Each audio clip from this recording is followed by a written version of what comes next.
बच्चों, हम लोग लास्ट चैप्टर तक या लास्ट टॉपिक तक हम लोगों ने पढ़ लिया था पोटेंशियल और charge stored in a capacitor. Questions कर लिए थे। आज बढ़ रहे हैं कि कोई कैपेसिटर कितनी एनर्जी स्टोर करता है। और हाँ, एक क्वेश्चन मैंने आपको दिया था होमवर्क में, एनसीईआरटी का, आपको हिंट दी थी। That was question number 2.25। कुछ बच्चों ने कमेंट करके बताया भी, कुछ बच्चों से नहीं भी हुआ आई थिंक। तो घबराने वाली बात नहीं है, हम इसको करेंगे इन दी असाइनमेंट सेक्शन। जब हम लोग असाइनमेंट डिस्कस करेंगे इस चैप्टर का, तब वो क्वेश्चन असाइनमेंट में है, आपको तब हम सॉल्व करके बताएंगे। तब तक के लिए कोशिश करते रहिए। आज हम बात कर रहे हैं energy stored in the capacitor. आपको होप याद होगा, हम लोगों ने चार्जिंग ऑफ दी कैपेसिटर पढ़ा था बीच में, शुरुआत में, अभी थोड़ी देर पहले। तो वहीं से लगभग मैं बातें उठा रहा हूं, जरा देखना।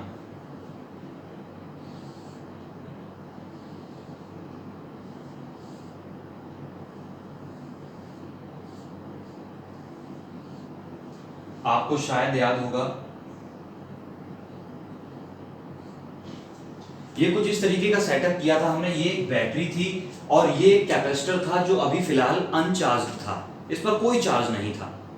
हम इस स्विच को क्लोज कर रहे थे और जैसे ही स्विच को क्लोज कर रहे थे, आप याद करिएगा, इस प्लेट से कुछ इलेक्ट्रॉन्स निकलना शुरू हो रहे थे और वो बैटरी के थ्रू होते हुए दूसरी प्लेट पर पहुंच रहे थे। शायद याद है। इन इलेक्ट्रॉन्स को निकालने का टास्क या निकालने का काम किया किसने था? इस बैटरी ने एक फील्ड क्रिएट किया था। वो फील्ड इन इलेक्ट्रॉन्स को लेकर आया था और जब इससे इलेक्ट्रॉन्स निकल गए थे तो धीरे धीरे, मैंने बोला, कुछ चार्ज निकलते रहा और धीरे धीरे इस पर एक चार्ज बनना शुरू हुआ। तो इस चार्ज का ट्रांसफर करने में जो बैटरी वर्क कर रही है, वही वर्क ऑलमोस्ट स्टोर हो जाता है in the form of potential energy. किस फॉर्म में स्टोर हो जाता है? In the form of energy बोल सकते हैं, पोटेंशियल एनर्जी बोल सकते हैं, इलेक्ट्रिक एनर्जी बोल सकते हैं, जो भी आप बोलना चाहें। तो बात को समझ में आई। हमें करना क्या है? इस प्लेट से चार्ज निकला और दूसरी प्लेट पर पहुंच गया। ये ट्रांसफर होने में जो वर्क हुआ है, वो वर्क निकालना है मुझे। आई होप इतनी बात आप समझ गए हैं। तो वर्क निकालना है, तो मैं ऐसे एक और बात, किसके अगेंस्ट वर्क हुआ? इलेक्ट्रिक फील्ड के अगेंस्ट। तो किस रास्ते गए, इट डजंट मैटर। किस रास्ते हम गए हैं, वो रास्ता डजंट मैटर, फर्क ही नहीं पड़ता, because electric field is a conservative force. चलिए, हम कुछ मान ले रहे हैं। Let this plate is A, this plate is B. इससे इलेक्ट्रॉन्स निकल जाएंगे तो इस पर पॉजिटिव का चार्ज डेवलप होगा। तो मैं मान रहा हूं एट, थोड़ी सी एक बात बता दूं, इस पे लिख दे रहा हूं, इनिशियल चार्ज कितना है? 0 है। इस कैपेसिटर पर अभी चार्ज कितना है? 0। और जब ये चार्ज हो जाएगा फाइनली, तो फाइनल चार्ज इस पर कितना है? Capital Q। फाइनल चार्ज कितना होना है? Capital Q। ये कब है? फाइनली, जब ये फुल्ली चार्ज हो गया। अब मैं बीच में कहीं बात कर रहा हूं, मैं बोल रहा हूं एट ए टाइम t, किसी टाइम t पर, मान लिया, let charge on plates are plus Q and minus Q respectively. Respectively का मतलब क्या हुआ? अच्छा, किस पे पॉजिटिव आएगा? इस पे पॉजिटिव आएगा, इस पे नेगेटिव आएगा। इस पर मान लिया प्लस का Q चार्ज है किसी टाइम पर, इस पर कितना है? Minus Q time. ये बीच की स्टेज है कहीं पर। और हो क्या रहा है? चार्ज ट्रांसफर हो रहा था, इससे इलेक्ट्रॉन्स निकल रहे। इलेक्ट्रॉन्स मतलब नेगेटिव चार्ज है। तो मैंने बोला कि एक बहुत छोटा सा चार्ज dq ट्रांसफर हो रहा है लगातार। इलेक्ट्रॉन्स की रूप में बोल रहा था, इलेक्ट्रॉन्स जा रहे थे, इलेक्ट्रॉन्स का ही चार्ज मैंने क्या मान लिया है? तो छोटा सा चार्ज dq। इलेक्ट्रॉन एक चार्ज है, मैं एक बहुत छोटे टाइम इंटरवल की बात कर रहा हूं। तो dq चार्ज मैंने मान लिया। मैंने क्या मान लिया? कि dq चार्ज, और क्या इलेक्ट्रॉन का चार्ज नेगेटिव होता है, तो ये हो गया माइनस का dq चार्ज, ट्रेवल कर रहा है कहां से कहां तक? प्लेट A से प्लेट B जा रहा है। तो तो इस चार्ज को यहां से यहां तक ले जाने में वर्क कितना करना पड़ेगा, तो मैं वो वर्क निकाल लूंगा। ये किसके लिए निकाला, छोटे से चार्ज के लिए। और कंप्लीट वर्क निकालने के लिए इसको क्या कर देंगे, इंटीग्रेट कर देंगे। लाइन समझ पाए आप क्या करना चाह रहे हैं हम वर्क निकालना चाह रहे थे। हमारा टास्क था कि इस पर चार्ज आते आते कितना वर्क हो गया है चार्ज का ट्रांसफर करने में, उसके लिए क्या निकाला, छोटे चार्ज को ट्रांसफर करने का वर्क डन, उसके बाद कंप्लीट के लिए work done.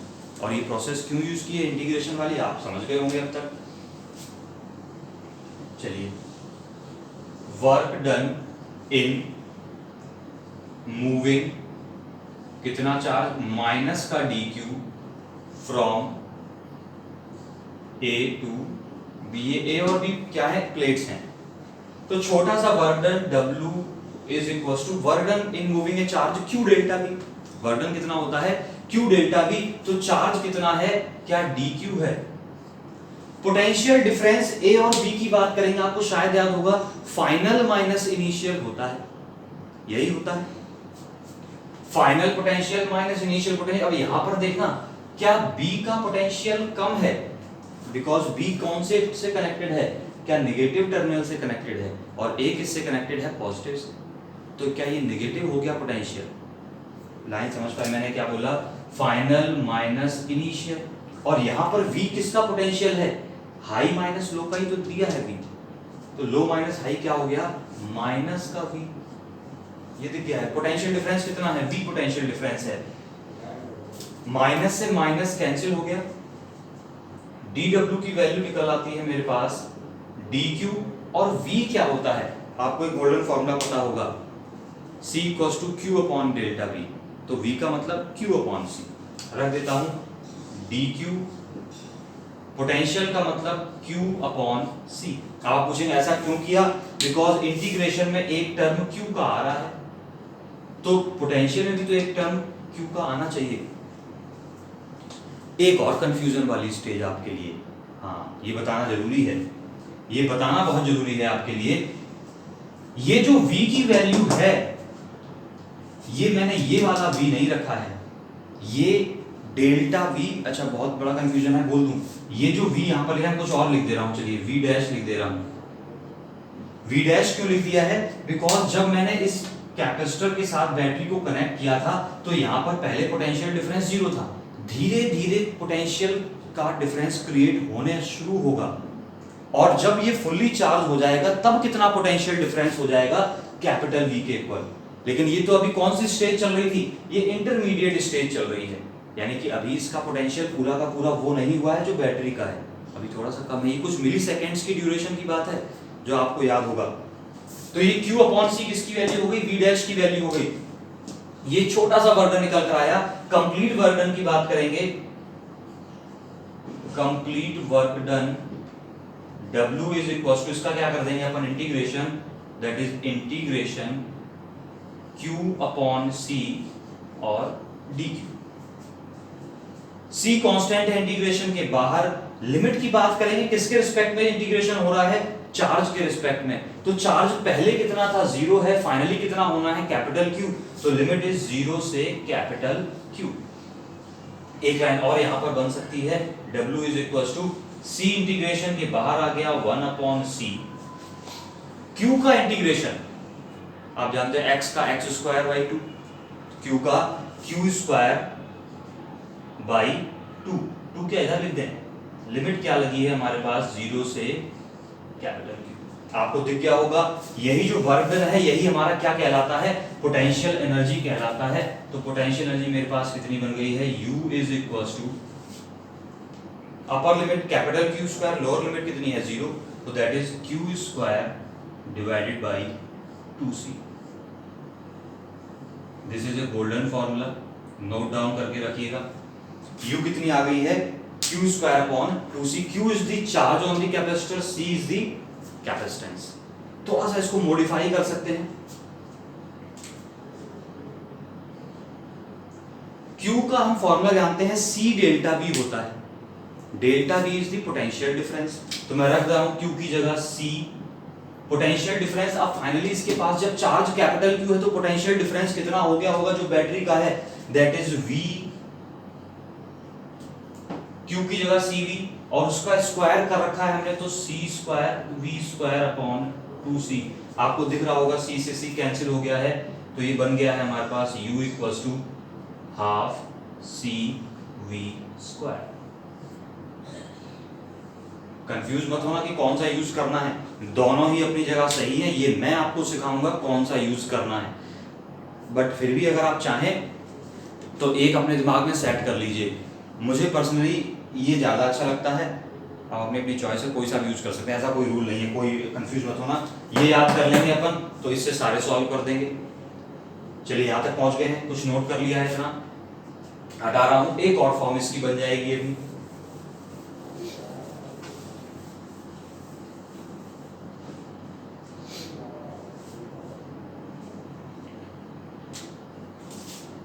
Let it be equation number 1, equation number 2। Equation 1 से ही एक और फॉर्म मॉडिफाई कर रहे हैं, तीनों ही एनर्जी के फॉर्म ही हैं। U is equals to Q square upon 2, और C को हम क्या लिख सकते हैं, आपको शायद याद होगा, Q अपॉन V। इस C को मॉडिफाई कर रहा हूं Q अपॉन V। फिर से कैंसिल हो गया, Q से Q कैंसिल हो गया, तो U कितना आ गया, ये आपको दिख रहा होगा, V ऊपर पहुंचेगा तो बनेगा Q V डिवाइडेड बाई। ये तीन फॉर्म्स बन गई हैं पोटेंशियल एनर्जी की। तीनों इक्वेशंस को 3 नंबर डाल दिए। एक जरूरी बात बोलूंगा अब मैं, अगर ये 2 छुपा लूं मैं, तो जरा पहचानना Q इंटू वी क्या है। Q इंटू वी क्या है, Q चार्ज को मूव करने का work done. Q delta V क्या था, वर्क डन। यहां पर देखिए पोटेंशियल डिफरेंस कितना क्रिएट है, V। चार्ज कितना मूव कर रहे थे हम लोग, फाइनली कितना था, Q चार्ज था, तो Q चार्ज को मूव करने का वर्क डन कितना हुआ, Q इंटू वी हुआ। लेकिन एनर्जी कितनी स्टोर हुई उसके पास, यानी कि बैटरी ने कितना वर्क करना था, Q इंटू वी वर्क करना था। ये बात बहुत जरूरी है, पंचलाइन। बैटरी ने Q चार्ज को मूव करने में कितना वर्क करना था, Q into V, but energy कितनी स्टोर हुई, आपको दिख रही होगी कितनी स्टोर हुई, QV अपॉन 2। ये आधी स्टोर हुई, आधी कहां चली गई, तो एक क्वेश्चन आता है पेपर में कि energy stored in the capacitor is QV by 2 but the work done by the battery is Q into V। समझ रहे हैं, तो क्या कंट्राडिक्शन है, तो आपका आंसर ये होना चाहिए, the remaining work done is wasted in the charging process. इसको चार्ज करने की प्रोसेस में वो वेस्ट हो जाती है एनर्जी, वो वर्क वेस्ट हो जाता है। अब किस फॉर्म में वेस्ट होता है, वो डिपेंड करता है, हीटिंग फॉर्म में भी वेस्ट हो सकता है। तो कुल मिलाकर हम क्या बोलेंगे कि आधी एनर्जी, जितना वर्क बैटरी करती है उसकी आधी एनर्जी ही स्टोर होती है। ये 3 फॉर्म्स नोट करिए, बहुत जरूरी थी। अब एक आपको और छोटी सी बात बताएंगे, क्वेश्चन और टेक्निकल सा बनाएंगे, हटा रहा हूं इसको।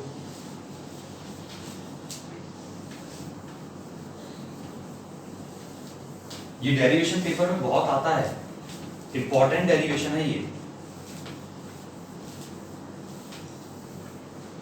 एक एमए फालतू सी बात पूछ रहा हूं,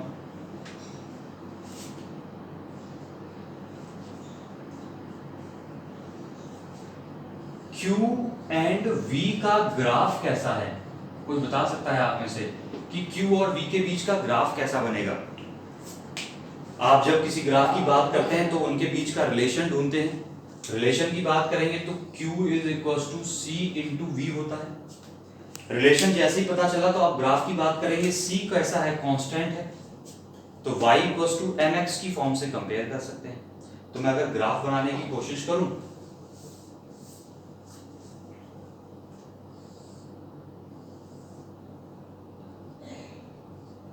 this is your Q, this is your V, ये रहा y इक्वल्स टू mx से कंपेयर करेंगे तो ग्राफ कैसा बन जाएगा, एक स्ट्रेट लाइन बन जाएगा। तो कई बार पेपर में आता है Q और V का ग्राफ बताइए, तो Q और V का ग्राफ भी बन गया। अभी इसको मैं अभी पिक्चर में क्यों लाया, ऐसे 2 क्वेश्चन आते हैं Q और V ग्राफ से। Q और V ग्राफ का स्लोप क्या बताएगा, स्लोप क्या है, स्लोप होता है m, सब जानते हैं, 11th में बहुत बार हमने डिस्कस किया है। स्लोप क्या होता है, m, तो m क्या रिप्रेजेंट कर रहा है, कैपेसिटेंस को रिप्रेजेंट कर रहा है। जितना ज्यादा स्लोप होगा उतनी ही ज्यादा कैपेसिटेंस होगी। स्लोप यहां पर क्या हुआ, ये रहा स्लोप का एंगल। तो एक पंचलाइन बन गई, more the slope more will be the capacitance. यानी कि हमें क्या सीखा, क्यूवी ग्राफ का slope of QV graph gives capacitance. क्या प्रोवाइड करती है, कैपेसिटेंस प्रोवाइड करती है। अगर मैं आपके सामने दो ग्राफ बना के रख दूं, ये ग्राफ 1 है, ये ग्राफ 2 है, तो किस सिचुएशन में कैपेसिटेंस ज्यादा है, किसका स्लोप ज्यादा है, ये एंगल थीटा मान लिया, ये एंगल अल्फा मान लिया, तो किसका एंगल ज्यादा है, वो एंगल जिसका ज्यादा होगा वही क्या होगा, ज्यादा कैपेसिटेंस वाला होगा। एक और बात, एंगल कहां से, वी एक्सिस से। कहां से, वी एक्सिस से जिसका ज्यादा एंगल होगा उसकी कैपेसिटेंस उतनी ही ज्यादा होगी। तो हम एक और पंचलाइन लिख सकते हैं, more the slope more will be the capacitance, more will be the capacitance. दो बातें हो गई। अब एक और बात यहां पे बता दूं, जो आपको शायद मैं हटा रहा हूं इसको थोड़ा सा, एक और तीसरी बात फाइनल जहां पे हमें पहुंचना था, ये तो बीच में आ गई फालतू की बातें। तो हम पहुंचना कहां चाह रहे थे, ये ग्राफ है। इस ग्राफ का अगर मैं आपसे कहूं कि एरिया निकालिए, ये एरिया अंडर द ग्राफ निकालिए, एरिया अंडर द ग्राफ निकालेंगे तो ये एक ट्राइंगल बन रहा है अभी आपके पास, एरिया अंडर द ग्राफ। तो इस ट्राइंगल का एरिया कैसे निकालेंगे आप, शायद आपको याद होगा, बेस, ट्राइंगल का एरिया क्या होता है, base into height divided by 2। तो मैं बोलूंगा एरिया, थर्ड पॉइंट है, एरिया अंडर द ग्राफ क्या हो जाएगा, area is equal to base into height divided by 2।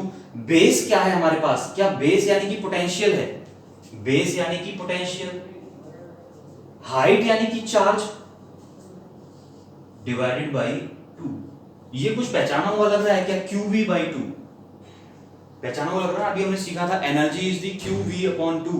तो एक और पंच लाइन मिल गई हमें, ये हमने ग्राफ भी खत्म कर दिया बातों बातों में, कि area under the QV graph gives the energy stored in the capacitor.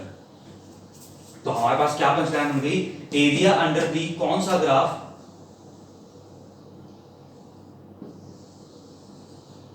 QV graph, Q यानी कि charge potential graph, gives the energy stored in the capacitor. ये दो बातें या तीन बातें जितनी बन गई हैं, ये ग्राफ से रिलेटेड बहुत जरूरी हैं। यहीं पर मैं एक क्वेश्चन और पूछ लूं, बात चल रही, थोड़ा लंबा लेक्चर हो जाएगा मुझे उम्मीद है। V और Q,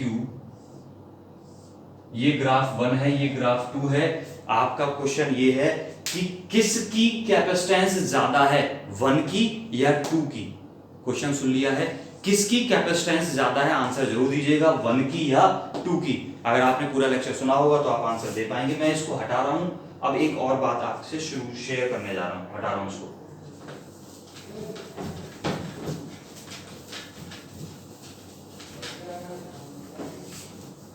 अब बात ये आती है, ये क्वेश्चन बहुत आता है, एनर्जी डेंसिटी,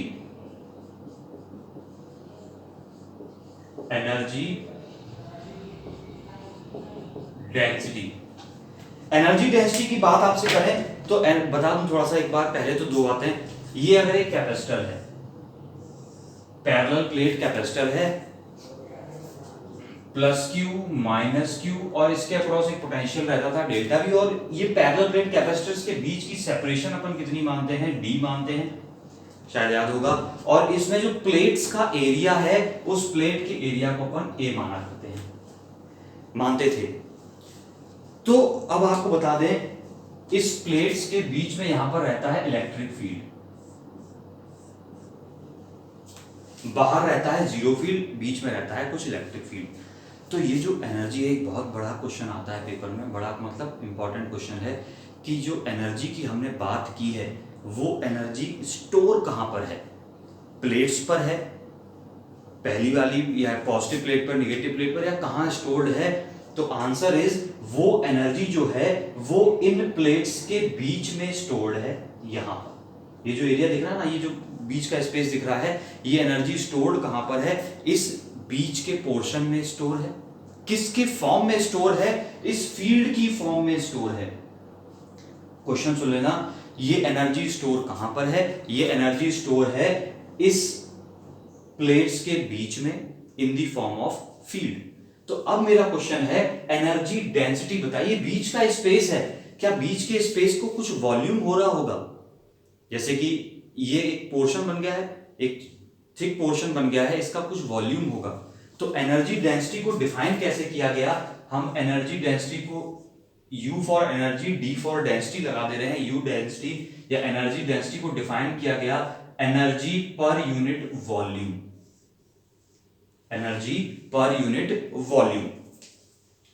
तो एनर्जी तो मुझे पता है इसके अंदर कितनी होती है, बस क्या और निकाल लूं, वॉल्यूम निकाल लूं तो मेरा काम बन जाएगा, एनर्जी डेंसिटी बन जाएगी। और देखिएगा एनर्जी डेंसिटी क्या बनती है। एनर्जी का फॉर्मूला मुझे क्या पता है, half C V square upon, इस पूरे पोर्शन का वॉल्यूम निकालना है। बड़ा सिंपल सा लॉजिक है, वैसे तो आप बता सकते हैं, इस पूरे का वॉल्यूम निकालना है। इस साइड का एरिया कितना है, आपको एक क्या शायद क्यूबॉइड सा दिख गया होगा इतनी देर में। क्यूबॉइड का वॉल्यूम क्या होता है, length into width into height, यही होता है। अब इसमें देखना, ये जो दो, ये वाली साइड को मैं ऐसे करके दिखा रहा हूं आपको, ये रही साइड, इसका पूरा लेंथ और विड्थ मिलाकर एक एरिया बन गया है, वो मुझे पता है कितना है, ए है। तो बस ये वाली पोर्शन ही तो बची है हमारे पास, तो इसको क्या बोल रहे हैं अपन, ए, और ये पोर्शन कितनी है, डी। तो वॉल्यूम कितना बन गया, ए इंटू डी। दोबारा सुन लेना मेरी बात, ये क्यूबॉइड है, क्यूबॉइड का वॉल्यूम एल बी एच होता है। एल और बी मिलके क्या बन गया है, ये एक तरफ से एरिया बन गया है, बीच में क्या बन गई है, हाइट, वो हमने कितनी रख दी है। अब आप इसको चाहे बी और एच बना लीजिए, ये अपनी अपनी चॉइस है, कोई भी दो साइड्स का प्रोडक्ट क्या बन जाता है, एरिया। तो वॉल्यूम कितना बन गया है, ए इंटू डी, ये बन गया मेरे पास वॉल्यूम। कैपेसिटेंस का फॉर्मूला हम सबको याद है, शायद आपको भी याद है, पैरेलल प्लेट कैपेसिटर की कैपेसिटेंस कितनी थी, A epsilon not over D. मैं रख रहा हूं C की value A epsilon not upon D, this is the capacitance into V square. Okay, V क्या था, पोटेंशियल। अब बात थोड़ी सी चल रही है तो मैं आपको बता दूं, एक ही लाइन में खत्म करना चाह रहा हूं। V पोटेंशियल था और इसकी प्लेट्स के बीच में पोटेंशियल, अब ये भी हमने किया था डेरिवेशन, पोटेंशियल कितना निकला था, फील्ड इनटू सेपरेशन, ये पंच लाइन बनी थी हमारे पास। पोटेंशियल बिटवीन दी प्लेट्स कितना था, फील्ड इनटू सेपरेशन। तो मैं इस V की जगह क्या लिख सकता हूं, फील्ड इनटू सेपरेशन का स्क्वायर, ये V स्क्वायर है। और क्या बच गया है, वॉल्यूम कितना है, A इंटू डी। जरा ध्यान से देखना क्या कैंसिल हो रहा है, क्या एरिया से एरिया कैंसिल हुआ, ये डी और डी मिलके डी स्क्वायर हो गए, और डी स्क्वायर से ये डी स्क्वायर कैंसिल हो गया। तो क्या बच गई एनर्जी डेंसिटी मेरे पास, half epsilon naught E square, half epsilon naught E square. बहुत इंपॉर्टेंट रिलेशन है, और ये इंपॉर्टेंट रिलेशन इसलिए भी है कि एनर्जी की जो डेंसिटी आपको दिख भी जाएगा, epsilon not is a constant, ये पूरा टर्म कांस्टेंट है, किस पे डिपेंड कर रही है, फील्ड पे डिपेंड कर रही है। तो इसीलिए मैं बोल भी रहा था कि एनर्जी स्टोर किस फॉर्म में है, फील्ड की फॉर्म में स्टोर है। जितना ज्यादा फील्ड उतनी ज्यादा एनर्जी डेंसिटी। आई थिंक इतना पूरा आपने टॉपिक पढ़ लिया है, बहुत ध्यान से सुन लिया। कल इस टॉपिक से रिलेटेड हम क्वेश्चंस करेंगे, मे बी कल करेंगे कुछ क्वेश्चंस, मे बी कल एक टॉपिक डाइलेक्ट्रिक वाला फिनिश करके फिर बाद में करेंगे। चलिए देखते हैं, जो भी जैसा भी होगा। तब तक के लिए पढ़ते रहिए और कंसेप्ट वाइज पढ़ते रहिए, फिर मिलते हैं। Good bye.